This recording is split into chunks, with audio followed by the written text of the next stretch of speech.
Hi everybody, welcome to PIB Insights. The lead article for today is Wildlife Protection Act 1972. और ये topic choose करने का reason ये है कि अगर आप फेज़ 2 के सिलेबस को देखो तो वहाँ पे सस्टेनेबल डेवलपमेंट एंड इन्वायरमेंट ये दोनों लिखा है। और ऐसे भी सस्टेनेबल डेवलपमेंट में इन्वायरमेंट का कंपोनेंट भी होता है। ये आपने चैप्टर 14 में रीड किया होगा इसके बारे में, ठीक है। सो आर्टिकल हम डिस्कस करेंगे और जिस वजह से ये न्यूज़ में आया है उसको भी देखेंगे, क्योंकि वहाँ से क्वेश्चन पूछे जाने की प्रोबेबिलिटी बहुत ज़्यादा होती है, ठीक है। लेकिन उसके पहले थोड़ा स्टैटिक पार्ट भी देखना रहेगा। और इस एक्ट में ईयर 2022 में थोड़ा अमेंडमेंट हुआ था, तो अमेंडमेंट के बाद कैसे चीज़ें बदली हैं ये भी आपको देखना रहेगा अच्छे से, क्योंकि जो पुराने सोर्सेज हैं जो कि अभी अपडेट नहीं हुए हैं, इंटरनेट पे जब आप सर्च करोगे तो बहुत सारे ऐसे रेफरेंस साइट्स हैं जहाँ पे आपको पुराना डेटा ही देखने को मिलेगा। जैसे जो टोटल पहले शेड्यूल्स होते थे वो इसमें होते थे 6, उसको रिड्यूस करके 2022 में किया गया है 4। लेकिन अगर आप इस टॉपिक पे आर्टिकल अगर सर्च करो तो आपको बहुत जगह 6 ही वहाँ पे लिखा हुआ दिखाई देगा। तो इसलिए इस टॉपिक को कवर करना बहुत इंपॉर्टेंट है। और जब मार्च मंथ की PIB सूत्रा या फिर संपूर्णा फाइल जब अपलोड होगी तो इसमें आपको डिटेल में मिल जाएगा कि क्या चेंजेस हुए थे और क्या इसके वैसे डिटेल्स जो कि आपको याद रखने ज़रूरी हैं, जहाँ से क्वेश्चन आ सकता है। तो ये सारी चीज़ें आपको उस समय मिलेगी अच्छे से। अभी के लिए जो इसके हाइलाइट्स हैं वो बस हम एक बार देख लेते हैं कि इसका पूरा बैकग्राउंड क्या है और कौन सी ऐसी चीज़ें हैं जो कि आपको याद रखनी बहुत ज़रूरी हैं। और ये आपको ना सिर्फ RBI ग्रेड बी, बल्कि अगर मार्च मंथ में अगर कोई आपका एग्ज़ाम है, मुझे बहुत अच्छे से आइडिया नहीं है लेकिन हो सकता है कोई बैंकिंग एग्ज़ाम हो, तो वहाँ पे भी ये आपको उस एग्ज़ाम में हेल्प करेगा। क्योंकि ना सिर्फ फेज़ 2 बल्कि ये GA का भी पार्ट हो सकता है और इस पे क्वेश्चन आ सकता है, राइट। तो आगे बढ़ते हैं। सबसे पहले हम आर्टिकल देख लेते हैं कि किस आर्टिकल के बेसिस पे आज हमने इसको पिक किया है कि आज हम इस पे बात करेंगे। तो वो आर्टिकल है 6 मार्च PIB में। और यहाँ पे आप देख सकते हो कि एक सेक्शन का नाम लिखा है। ओब्वियसली ये सेक्शन वाइल्ड प्रोटेक्शन एक्ट 1972 का पार्ट है। उसी के एक सेक्शन के ऊपर कल के PIB में आर्टिकल थी। तो इस आर्टिकल से भी, और ये पूरी आर्टिकल इतनी ही है, यहाँ से भी हम बहुत सारे ऐसे फैक्ट्स निकाल सकते हैं जो कि एग्जाम में पूछा जा सकता है, राइट। लेकिन इसको डिस्कस करने के पहले हम एक बार देख लेते हैं इसका स्टैटिक ओवरव्यू। तो सबसे पहले ये एक्ट है क्या, तो यहाँ पे आप देख सकते हो लिखा हुआ है कि wild life protection act 1972 establishes a legislative framework for preservation of different wild animal and plant species. अब यहाँ पे जो फैक्ट आपको नोट करना है वो ये कि ये एनिमल मतलब वाइल्ड एनिमल और प्लांट स्पीसीज ये दोनों के लिए है। तो नाम से आप ऐसे कंफ्यूज मत हो जाना कि ये सिर्फ एनिमल्स के लिए है, ये प्लांट के लिए भी है, ठीक है। अच्छा, उसके बाद इसी को मैंने यहाँ पे लिख दिया। उसके बाद ये जो एक्ट आया है, तो ये एक्ट आया कब है, ठीक है, इसकी नीड क्यों पड़ी। तो यहाँ पे आप देख सकते हो लिखा हुआ है साइट्स। अब इसको अगर एक्सपैंड करें तो इसका फुल फॉर्म होता है convention on international trade in endangered species of wild fauna and flora. तो साइट्स भी है, ये वाली कन्वेंशन भी फ्लोरा और फौना दोनों के लिए है, मतलब प्लांट और एनिमल दोनों के लिए है। फ्लोरा बोलते हैं जो प्लांट से रिलेटेड हो, और फौना हो गया जो कि एनिमल से रिलेटेड है, एनिमल्स, बर्ड्स, ये सब सॉरी। तो ये जो कन्वेंशन बनी थी, ठीक है, इसके बारे में जो सबसे फर्स्ट टाइम ऐसे बात की गई है वो की गई है IUCN के एक मीटिंग में। और IUCN आपको पता है एक ऐसी ऑर्गेनाइजेशन है वर्ल्ड लेवल की जिनका काम होता है कि वो ऐसे एनिमल्स को उनकी कैटेगरी बनाते हैं कि कौन से एनिमल्स इंडेंजर्ड कैटेगरी में, मतलब ऐसे एनिमल्स जो कि नियर एक्सटिंक्ट होने वाले हैं अभी, ठीक है।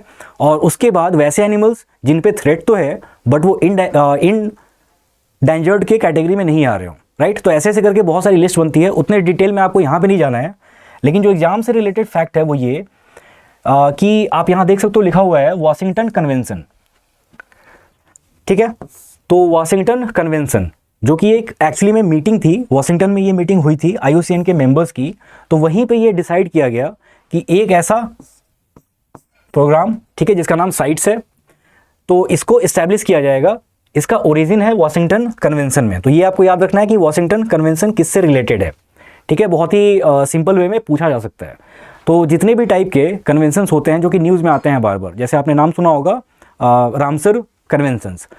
तो रामसर कन्वेंशन जो है वो वेटलैंड्स के ऊपर होता है, मतलब कि ग्लोबली, ठीक है, अगर आप हर कंट्री को देखो तो उनके पास जितने भी वेटलैंड्स हैं उसको इंटरनेशनल रिकग्निशन, या फिर आप ऐसे बोल लो कि रामसर कन्वेंशन में जितने प्रोविजंस पे बात हुई थी, अगर वो सारे प्रोविजंस कोई भी वेटलैंड फुलफिल कर रहा हो तो फिर उसको रिकग्निशन मिल जाती है थ्रू रामसर कन्वेंशन। उसी तरह बहुत सारे कन्वेंशन और भी हैं। आज के टॉपिक का हमारा जो रिलेटेड यहाँ पे है वो है वाशिंगटन कन्वेंशन, तो इसको आपको याद रखना है। तो अगर मान लो एग्जाम में क्वेश्चन पूछा जाता है जीए में या फिर कहीं भी कि वाशिंगटन कन्वेंशन किससे रिलेटेड है, और ऑप्शन में कुछ आपको ऐसा दिखे, ठीक है, कि वो साइट्स प्रोग्राम से रिलेटेड हो गया, ठीक है, या फिर जितने इन डेंजर्ड जो हमारे स्पीसीज होते हैं, वो चाहे प्लांट्स का हो चाहे एनिमल्स का हो, तो उससे रिलेटेड ये है। ओके, उसके बाद ईयर 1976 में कॉन्स्टिट्यूशन को अमेंड किया गया, ठीक है, और उसको हम बोलते हैं 42nd कॉन्स्टिट्यूशनल अमेंडमेंट। आप ये याद रखना है, इसको बहुत इंपॉर्टेंट है, 42nd कॉन्स्टिट्यूशनल अमेंडमेंट। तो उसमें एक डीपीएसपी डाली गई जिसको बोलते हैं directive principles of state policy.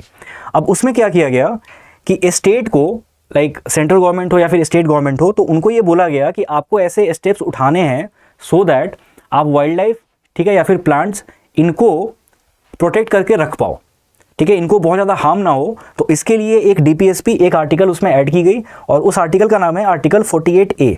तो ये भी आपको ध्यान रखना है, और इसको आप बहुत जगह यूज़ कर सकते हैं। हो सकता है कि फ्लोरा फौना के ऊपर कोई एस्से लिखने को आ जाए, ठीक है, तो आप वहाँ पे भी इसको मेंशन कर सकते हैं कि वो चाहे सेंट्रल गवर्नमेंट हो चाहे स्टेट गवर्नमेंट हो, तो दोनों को इस डायरेक्शन में स्टेप उठाने चाहिए सो दैट प्लांट्स को, एनिमल्स को हम लंबे टाइम तक प्रिजर्व करके रख पाएँ, ठीक है, और उनको उनके मतलब एग्जिस्टेंशियल कोई क्राइसिस ना हो। तो इसके लिए स्टेप्स उठाने का जो प्रोविज़न है that is in article 48A। और ये आया कब है? थ्रू 42nd अमेंडमेंट, जो कि ईयर 1976 में हुआ है। अच्छा, उसके पहले अगर हम फ्लोरा फौना की बात करें तो ये स्टेट लिस्ट में हुआ करती थी। अगर आप कॉन्स्टिट्यूशन को देखो तो उसमें आपको 4 तरह के लिस्ट मिलेंगे। एक होता है यूनियन लिस्ट। यूनियन लिस्ट का मतलब ऐसा है कि वैसे टॉपिक्स, ठीक है, या फिर वैसे फील्ड्स जिससे रिलेटेड लॉज बनाने का राइट सिर्फ यूनियन गवर्नमेंट के पास हो, उसको हम बोलेंगे यूनियन लिस्ट। लाइकवाइज एक होती है स्टेट लिस्ट, जिसमें सिर्फ स्टेट गवर्नमेंट्स ही लॉ बना सकती है। उसके बाद जो थर्ड आता है उसको हम बोलते हैं कंकरेंट लिस्ट। कंकरेंट का मतलब ये हो गया कि उस टॉपिक से रिलेटेड लॉज बनाने के राइट दोनों के पास है, यानी सेंट्रल गवर्नमेंट के पास भी है और फिर स्टेट गवर्नमेंट्स के पास भी हैं, तो दोनों गवर्नमेंट्स उस टॉपिक के ऊपर लॉ बना सकती है। फोर्थ लिस्ट होती है जिसको हम बोलते हैं रेसिड्यूरी। तो ये वैसी लिस्ट है जिसमें अगर मान लो कि कोई ऐसा टॉपिक जो कि पहले 3 कैटेगरी में नहीं आता हो, तो उसको बाय डिफ़ॉल्ट 4th कैटेगरी में डाल दिया जाता है। जैसे अगर आप थोड़ा सा रिकॉल करो तो जब हमारा कॉन्स्टिट्यूशन ड्राफ्ट किया गया था उस समय इंटरनेट या फिर ऐसी चीज़ें नहीं आई थी, तो ओब्वियसली उस टाइम पे इससे रिलेटेड कोई लॉ नहीं था। तो ऐसी सारी चीज़ें जो फ्यूचर में ओरिजिनेट हो सकती हैं, ठीक है, या फिर फ्यूचर में ऐसी नीड आ सकती है कि उसके ऊपर लॉ बनाया जाए, तो वो सारी चीज़ें बाय डिफ़ॉल्ट रेसिड्यूरी लिस्ट में होती है। ये आपको ध्यान रखना है। तो 1976 में ये सारे fields like wild animals, plants, ठीक है, बर्ड्स, ये सब कुछ के ऊपर लॉ बनाने का राइट स्टेट गवर्नमेंट के पास होता था। 42nd अमेंडमेंट के बाद इसको डाल दिया गया कंकरेंट लिस्ट में, मतलब कि अब सेंट्रल गवर्नमेंट भी इस पर लॉ बना सकती थी। और इसीलिए ये एक्ट, हालांकि ये बहुत पहले आ गया था, ठीक है, 1972 में आ गया था, लेकिन इसके मतलब यूनियन गवर्नमेंट के पास बहुत ज़्यादा राइट्स नहीं थे, लेकिन इस अमेंडमेंट के बाद इनके पास राइट आ गया कि वो फिर लॉ को और बेटर तरीके से इन्फोर्स कर पाएँ। उसके पहले ये लॉ गाइडलाइंस की तरह था बस, लेकिन फिर ये बाद में इनफोर्सेबल हो गया। क्यों? क्योंकि 42nd अमेंडमेंट के बाद ये पावर सेंट्रल गवर्नमेंट के पास भी आ गई, क्योंकि ये कंकरेंट लिस्ट में आ गया था। ओके, अब यहाँ पे जो मैं आपको शुरू में बता रहा था कि पहले यहाँ पे टोटल 6 शेड्यूल्स हुआ करते थे।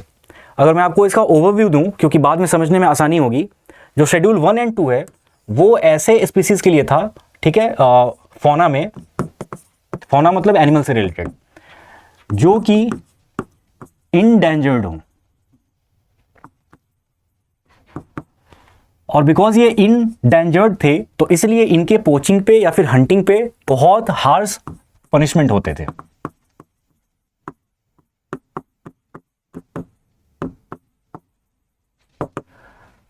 शेड्यूल 3 एंड 4 ऐसे हैं, ये भी फौना के ऊपर ही है, लेकिन ये इंडेंजर्ड नहीं है।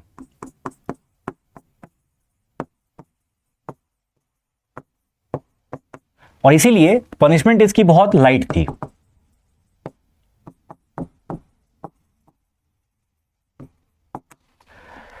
ओके, अब आता है इसमें शेड्यूल 5।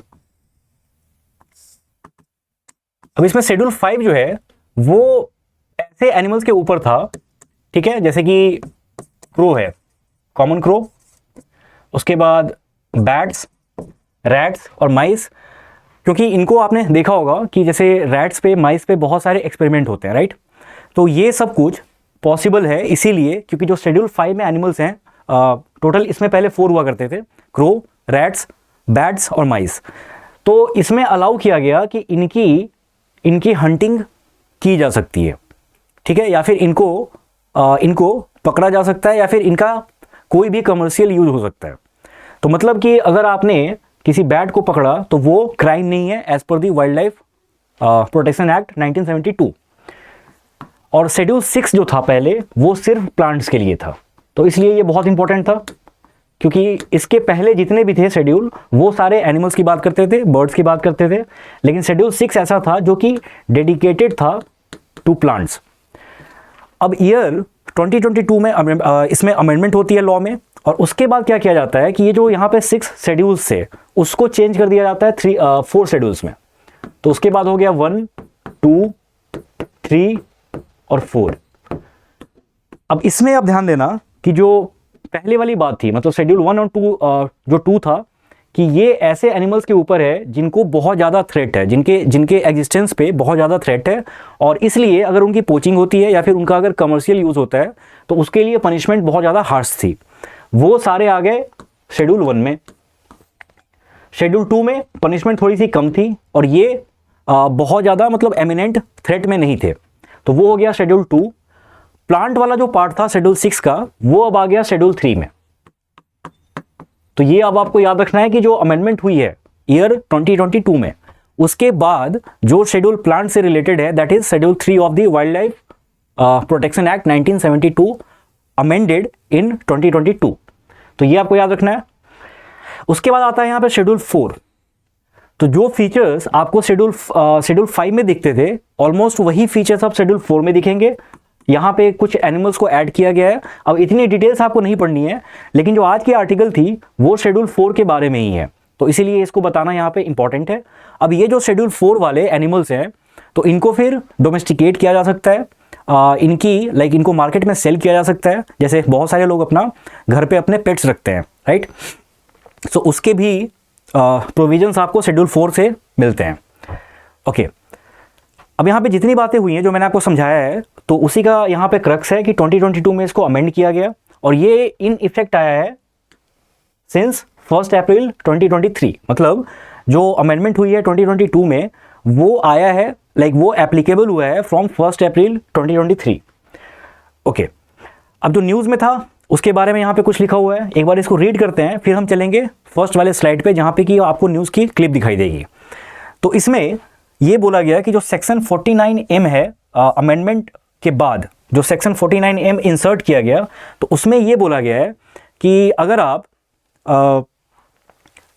जितने भी शेड्यूल 4 एनिमल स्पीसीज हैं, राइट, तो अगर आप उनको अपने पोजीशन में लेते हैं, या फिर आपके पास पहले से था, आपने उसको किसी और को ट्रांसफ़र किया है, या फिर किसी एनिमल की बर्थ हुई है, मतलब आपने घर पे जो रखा हुआ है पेट को, तो उसके बाद अगर किसी जो कब्स होते हैं या फिर ऐसे जो बर्थ होती है, तो उसके बाद आपको ये सारी चीज़ों को रिपोर्ट करना पड़ेगा। अब जब ये एक्ट आया था उस समय जिनके पास भी था, मतलब वैसे सारे एनिमल्स जो कि शेड्यूल 4 में आते हैं, और वो मेरे आपके जैसे लोगों के पास पहले से था, तो जब एक्ट इन इफेक्ट आया अमेंडमेंट के बाद, यानी 1 अप्रैल को, उससे 6 मंथ्स के भीतर सबको रजिस्टर कराना था थ्रू परिवेश पोर्टल, ठीक है। और जितने लोगों ने नया अडॉप्ट किया हो इस एक्ट आने के बाद, तो उनको फिर विद इन 30 डेज यही चीज़ रिपोर्ट करनी होती है परिवेश पोर्टल पे। तो इसी के बारे में अपडेट था। एक बार हम फिर से आर्टिकल को देख लेते हैं कि वहाँ पे कुछ अगर इंपॉर्टेंट मिल जाए तो यहाँ पे अमेंडमेंट का ईयर है 2022, ये मैंने आपको बता दिया। ये जो अमेंडमेंट के बाद प्रोविजंस एप्लीकेबल हुए हैं दैट इज़ फ्रॉम 1 अप्रैल 2023। फिर सेक्शन 49M का यहाँ पे मेंशन हुआ है। तो सेक्शन 49M वो प्रोविज़न है इस एक्ट का जो कि ये बताता है कि अगर आपने किसी एनिमल को जो कि शेड्यूल 4 में हो, ठीक है, अमेंडमेंट के बाद जो शेड्यूल 4 है, अगर उसमें मेंशन्ड किसी भी एनिमल को आपने अपने पोजीशन में लिया हो या फिर आपके पोजीशन में था, आपने किसी को ट्रांसफ़र किया, तो ये सारी चीज़ें रिपोर्ट करनी पड़ेगी। कहाँ पे? परिवेश पोर्टल पे। यहाँ पे इसकी साइट लिखी हुई है और ये रहा परिवेश 2.0। ठीक है, तो न्यूज़ में बस इतना ही था। और जो न्यूज़ में चीज़ें डायरेक्टली मेंशन्ड होती हैं ऐसे ऐसे टॉपिक पे जो कि आप ESI में इसको बहुत ज़्यादा रीड नहीं करते, ना ही इस पे हर हफ्ते कोई आर्टिकल आती है, राइट। तो जब इस टाइप के आर्टिकल्स हों जिसके बारे में बातें बहुत ज़्यादा नहीं होती लेकिन आपके सिलेबस से वो लिंक्ड है, तो आपको सबसे पहले उन फैक्ट्स पे फोकस करना है जो कि आर्टिकल्स में डायरेक्टली मेंशन्ड हो, क्योंकि वहाँ से क्वेश्चन पूछ लिए जाते हैं। अच्छा, उसके बाद जो थोड़ा बहुत स्टैटिक पोर्शन जो रिक्वायर्ड था वो मैंने आपको बता दिया। तो यही सब चीज़ें हैं जो एग्ज़ाम में पूछी जा सकती हैं। अच्छा, अब आपको आना है थोड़ा इसके क्वेश्चन पे। तो अभी जितने भी फैक्ट्स पे बात हुई है हमारी, इसमें एक चीज़ रह गई कि अब इस एक्ट के बाद जितने बॉडीज़ बनाए गए, इस्टेब्लिश किए गए, उसमें से कुछ कुछ के नाम यहाँ पे हैं, ठीक है, जिसमें NTCA, national tiger conservation authority, ये आपको बहुत न्यूज़ में मिलेगा। बाकी जितने बॉडीज़ हैं उनके बारे में न्यूज़ ज़्यादा नहीं आती। तो जब भी कुछ न्यूज़ में आए आप इसको थोड़ा सा देख लेना, जैसे कि उसको लाइक उस बॉडी का चेयरपर्सन कौन है। अब जैसे नेशनल टाइगर कंजर्वेशन अथॉरिटी की बात करें हम, तो इसको हेड करते हैं union minister for environment, forest and climate change, ठीक है, MOEFCC। तो इसके जो भी मिनिस्टर होंगे वो इसके चेयरपर्सन होंगे, और जो मिनिस्टर फॉर स्टेट होते हैं वो इसके वाइस चेयरपर्सन होते हैं। लाइकवाइज जब भी कोई ऐसी बॉडी न्यूज़ में आए, वो चाहे NBWL हो या फिर SBWL हो, जो कि हर स्टेट में अलग अलग होती है, या फिर सेंट्रल जू अथॉरिटी, तो ऐसे जब भी कोई न्यूज़ में आए तो वो आपको देख लेना है बस कि इसका इसका हेडक्वार्टर्स कहाँ पे पहले तो, और उसके बाद उसको हेड कौन करते हैं, चेयरपर्सन उसके कौन है। तो यही कुछ फैक्ट्स हैं जो कि एग्जाम में पूछे जा सकते हैं। अब आते हैं इस पे बेस्ड हम क्वेश्चन पे। यहाँ पे आपको 4 स्टेटमेंट्स दिए हुए हैं, आपको ये बताना है कि इनमें से कौन सा करेक्ट है। तो सबसे पहला है the act protects certain species of both plants, sorry यहाँ पे मिस हो गया, both plants and animals. Next है article 42A directs the governments to take initiatives to protect flora and fauna. अच्छा, सबसे पहले हम यहाँ पे देख लेते हैं। अगर आप क्वेश्चन को खुद से अटेम्प्ट करना चाह रहे हो तो वीडियो को पॉज करके एक बार पहले आप देख लो खुद से कि आपका क्या आंसर आ रहा है। उसके बाद हम बात करेंगे कि इनमें से कौन से स्टेटमेंट्स करेक्ट हैं, कौन से नहीं हैं।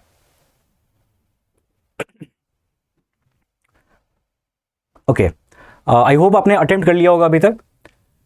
तो यहाँ पे लिखा है कि ये फ्लोरा एंड फौना दोनों के ऊपर बात करता है, राइट, प्लांट्स और एनिमल्स दोनों के ऊपर बात करता है। तो ये वाला स्टेटमेंट सही है, मैंने वहाँ पे हाईलाइट करके बताया था आपको।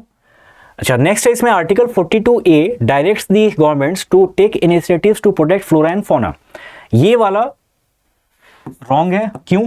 क्योंकि आर्टिकल 42A नहीं है, आर्टिकल 48A है, और जो जिस कॉन्स्टिट्यूशनल अमेंडमेंट के थ्रू इसको इंसर्ट किया गया है तो वो था 42nd कॉन्स्टिट्यूशनल अमेंडमेंट, जो कि 1976 में आया था। तो ये वाला स्टेटमेंट गलत हो गया। अच्छा, थर्ड है forest and protection of wild animals and birds are in the concurrent list of the constitution. तो ये वाला सही है, ये मैंने आपको बताया कि उसके पहले ये सिर्फ स्टेट लिस्ट में था, 42nd अमेंडमेंट के बाद इसको कंकरेंट लिस्ट में डाला गया है। फिर लास्ट में है कि if someone takes possession of a schedule 4 animal, he has to report the same on परिवेश 2.0 within 30 days since the possession took place। तो ये वाला सही है कि अगर एक्ट के आने के बाद कोई नया पेट, कोई किसी न्यू पेट को लेके आ रहा है तो उसको 30 डेज में वहाँ पे 30 डेज में रजिस्टर करना पड़ेगा।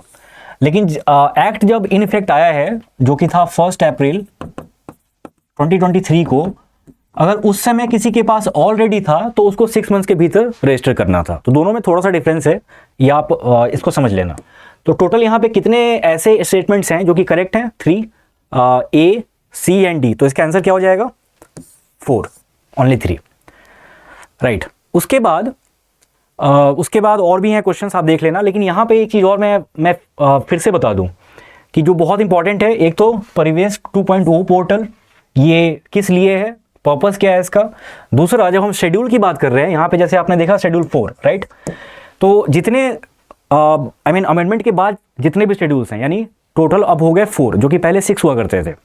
उसमें जो सबसे यूनिक शेड्यूल है, दैट इज शेड्यूल 3। शेड्यूल 3 किसके ऊपर है? प्लांट्स के ऊपर। तो ये भी आपको याद रखना है। और क्योंकि शेड्यूल 4 पे आज का आर्टिकल थी आज की, तो वो आपको ऐसे भी अपने नोट्स में इंक्लूड करना है इसको, राइट। तो इसके बाद आपको 4 क्वेश्चंस और मिलेंगे जो कि पीआईबी आर्टिकल्स के ऊपर है। लिस्ट आपको लास्ट में मिल जाएगी। तो आप क्या करना कि एक बार पहले इसको, जितने भी लिंक्स यहाँ पे दे रखे हैं, ये सबको क्लिक करके एक बार आप रीड कर लो। उसके बाद बाकी के क्वेश्चंस को अटेम्प्ट करना और देखना कि आपके वहाँ पे कितने सही हो रहे हैं।